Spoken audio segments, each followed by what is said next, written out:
রোববার থেকে রাজধানীর ১৩টি পয়েন্টে উৎপাদক থেকে ভোক্তা পর্যায়ে ডিম বিক্রি হবে বলে জানিয়েছেন ভোক্তা অধিকার সংরক্ষণ অধিদপ্তরের মহাপরিচালক মোহাম্মদ আলী মাখতার খান।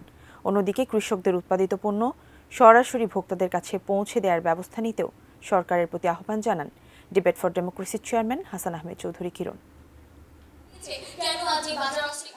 এফডিসিতে বাজার অস্থিরতার কারণ নিয়ে ডিবেট ফর ডেমোক্রেসির ছায়া সংসদ পক্ষে বিপক্ষে যুক্তি খণ্ডন Bangladesh university of business and technology এবং কুমিল্লা ভিক্টোরিয়া সরকারি কলেজের বিতর্কিতদের।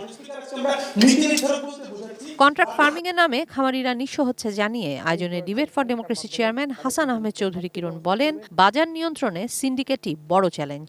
আজকে কন্ট্রাক্ট ফার্মিং এর ফাঁদে পড়ে আজকে আমাদের প্রান্তিক যে খামারিরা সেই খামারিরা নিঃস্ব হয়ে যাচ্ছে।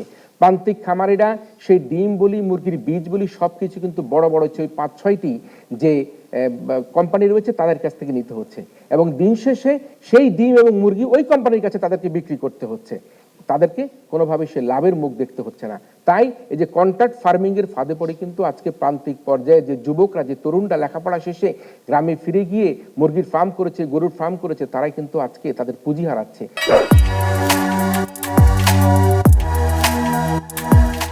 জনগণের স্বার্থ রক্ষায় যে কোনো সিদ্ধান্ত নেওয়ার ক্ষমতা সরকারের আছে বলেও এ সময় মন্তব্য করেন ভোক্তা অধিকার সংরক্ষণ অধিদপ্তরের মহাপরিচালক মোহাম্মদ আলী মাখতার খান। জনগণের কল্যাণের জন্য জনগণের মালিকানাধীন রাষ্ট্রে জনগণের পক্ষে সরকার যে ব্যবস্থা গ্রহণ করবে সেই ব্যবস্থা গ্রহণ করার তার এখতিয়ার এবং তার ক্ষমতা থাকা, এখতিয়ার যেমন আছে ক্ষমতাও থাকতে হবে, ক্ষমতা আছে, ক্ষমতার প্রয়োগ করতে হবে।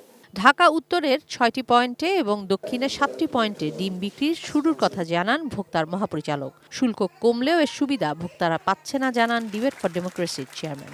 সকল পেশায় সিন্ডিকেট থাকলেও আমরা কিন্তু জনগণের মধ্যে কোনো সিন্ডিকেট নেই।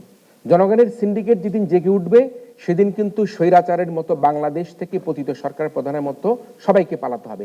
ঢাকা দক্ষিণে 7টি, উত্তরে 6টি সাব সেন্টার আমরা প্রস্তাব করেছি এবং এটা আমরা 3 দিনের মধ্যে সিদ্ধান্ত গ্রহণের এটা বিক্রি হতে পারে বলে আমাদের পরিকল্পনা। ফলে এখানে যে প্রশ্ন করা হলো কবে নাগাদ এই ডিম বিক্রি শুরু হতে পারে, এটা আজকে 3য় দিন।